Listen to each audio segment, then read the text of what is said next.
A gang of small-town loggers goes out to put in an honest day's work of manual labor, toiling from dawn to dusk, cutting down trees, clearing brush, and playing grab-ass with some chainsaws. But when the group comes back into town completely rattled and missing one close friend, a dark and intense mystery begins to unfold. We open on a misty night, perfect for some bovine mutilation or anal exploration, it would seem, and we observe a light swelling up from a distant source. In this case, an old truck doing some overland racing with complete disregard for its accessories. As a couple of salty old chaps stare in wonder at the condition of the truck, the occupants casually exit and sullenly walk into the pub. Their demeanor screams that something ain't right, as they verbally commit to sticking with the story they've concocted. No matter what, Greg, you soft boy. Since Mike's in charge, they elect him to make the fated call. Communication goes out to Lieutenant Waters, state investigator extraordinaire, letting him know a local sheriff is in over his simple head. He arrives right as the looky-loos are being turned away, so they have some privacy. Sheriff Davis greets him and explains they have a missing local, Travis Walton. Then Deputy Clay debriefs him on all the main players in this mysterious whatever, but it's always best to get first-hand accounts, so they head in for the full story. After setting up his portable recording device, he starts by seeking some simple background information on old Travis, Mike's BFF. He was what we would commonly refer to as an absolute stud, ripping through town with reckless abandon, hair whipping through the wind, and leaving the ladies wanting. This is in drastic contrast to Mike's simple but contented home life. Contented other than the near-constant nagging about the precarious status of their mortgage. Travis rolls up to find Mike tuning up the beast and utterly ignoring his entire existence. Desperate for attention, he shares a little drawing he made of their future motorcycle dealership, but with Mike's house put up as collateral to fund the equipment for their logging contract, he has little chill nor time for dreaming. Travis then says what up to the family and creeps in on Dana. Oh man, are you doing your buddy's daughter? Once the boys are all rounded up, they head out to the site with Travis and Dallas sniping at each other the whole way. They reach the trail, gear up, and get to work doing what they do best. Cutting logs. They spend the day logging out of their minds whilst threatening each other and so forth. You know, guy stuff. They break for lunch and bask in the sunlight as it tints their chests a beautiful nut brown. Travis checks in with Mike as he tends to his investment. Here we are relieved to learn that Dana is Mike's sister, but feel tense when we find out he's not thrilled about their relationship because he views Travis as a head-in-the-clouds dreamer, the worst kind of person. Circling back around, it's revealed that they wrapped up their day around dusk and left the site with Travis in their company. Waters seems suspicious about this, so he checks in with Dallas, the group's contrarian, but he holds the line, even giving an excuse for the odd injury on his hand. I did it to myself earlier today. You ought to be more careful, son. I'm doing my best, Daddy. Ooh, it's getting spicy. The sheriff brings them back around to talking specifically about what they claim to have seen. It was a light, an eerie light, situated somewhere beyond the horizon. They presumed it to be a fire or a plane crash, and as they drove, it seemed to move with them. They continue because this is the one road out, so if the fire's blocking it, they're spending the night in the woods. No sooner do they round a corner and stop than does Travis hop out and wander into a field toward a pulsing something that seems to acknowledge his presence and welcome him into its warm bosom. It's so enchanting he can barely make for the truck before it strikes him down, leaving him smoking in the grass. As do they all. We then learn that at some point during the opening sequence, they stopped in a field to dispute whether they should continue on or leave him for good. Mike feels honor-bound to at least make an attempt to recover his best friend's corpse, so he kicks him out and goes back alone so as not to risk any additional blood on his hands. Mike claims 'twas nary a sign of his old pal anywhere. Lieutenant Waters is hesitant to believe the events transpired as described, so Bobby finally pipes up. And good for him. But Waters is a seasoned pro and he tap dances around their smooth brains and weak wills. Because their story claims Travis to be gone, they're in no real rush to head out in the dark and search for him. The authorities reconvene in the parking lot and make plans to put on a search in the morning, presuming this to be a case of murder. When Mike gets home, word is already spread around town and he's confronted about his willingness to leave his pal behind. Kate's also confused about whether Travis is supposedly gone or dead or what. Meanwhile, David puts in for a little extra help from JC and seeks absolution for his actions. The choppers arrive the next morning and the party gets underway. That boy's out here. I want to find him.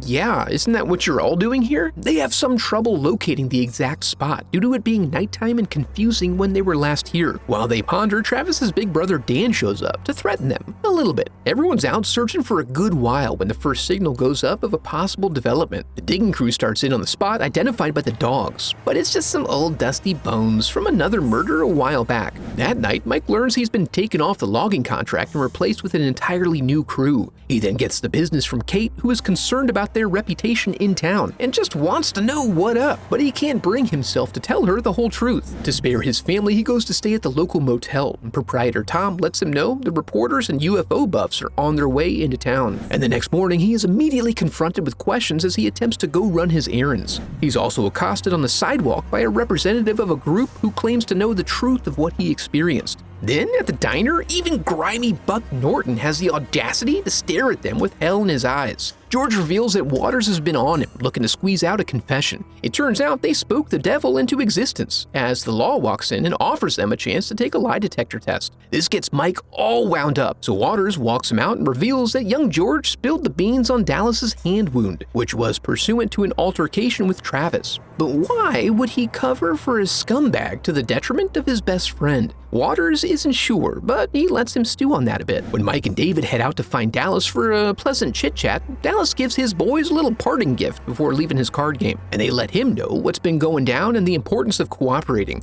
But due to his prior run-ins with the law, he warns them of the danger of lie detector testing. However, Mike insists via scuffle that they all stand together in this. All right, Dallas, you just be there. You didn't say a time. Back in town, they've called a meeting of the elders to discuss the public concern. No one feels safe to walk about and wonder why no arrests have been made if they all know via conjecture that they done murdered the young lad. With their names excessively besmirched, Mike can no longer hold his tongue. He shames them all for their naughty presumptions and throws the gauntlet down on that lie detector test, daring any of them to talk some shit to him while he's there, demonstrating your boy's got a real pair of balls on him. When they arrive the next morning, old Cy Gilson's driven in clear from Phoenix to promise them a clean test. When Davis signs off on it, they proceed. We're then treated to your classic interview montage as they're put to the test, sometimes assured, sometimes wavering. Gilson works his magic, and damn it if they don't prove to be some tough nuts to crack. One test comes back inconclusive, so they try to get them back in for round 2, but Mike loses his mind and refuses to be put through more trials. After they leave, Cy reveals that with what they have currently, the lot of them appear to be what is referred to in the business as truthful daddies.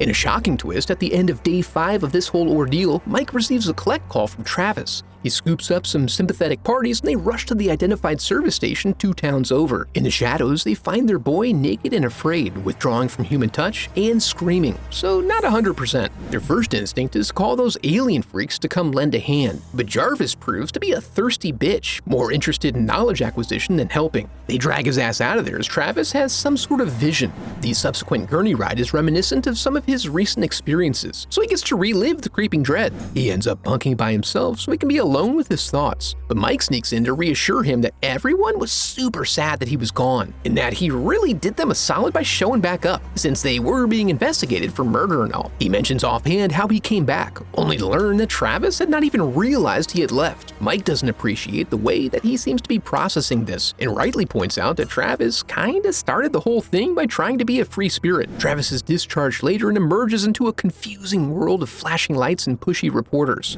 In town, he's stared at by the adults, but adored by the children for having gone to space. Waters catches up with him here to start a casual conversation and see if he can suss out some intel. But he's not much of a talker no more and really doesn't appreciate the stranger's vague insinuations. When he arrives home, they try to provide as much environmental stimulation as possible, leaving them all a little disappointed that he's not as excited as they. But they don't know that he has unsettling images stuck in his brain now. When he doesn't show up for chow time, Dana finds him hiding out below the kitchen table, where some spilled syrup induces a flashback to a less happy time, when he woke up in a sweet sticky cocoon. He carefully punches his way out, but the exterior is much less warm and inviting. He rolls over the edge, but is able to float and has hold of some type of umbilical cord. This eventually snaps him back into a separate, mucousy cocoon, with a moist but rotten potential new friend. He begins to slowly make his way toward what he perceives to be the top. What he finds there is not promising, but his desire for the comforts of home forces him into strange company. It turns out these are just spacesuits. They're not occupied. Well, most of them are not occupied. A firm kick in the face earns him a long trip down a dusty hallway for some table time. We can tell from the various items in the tunnel that they are Earth hobbyists of some type, although they don't seem to have much respect for their craft.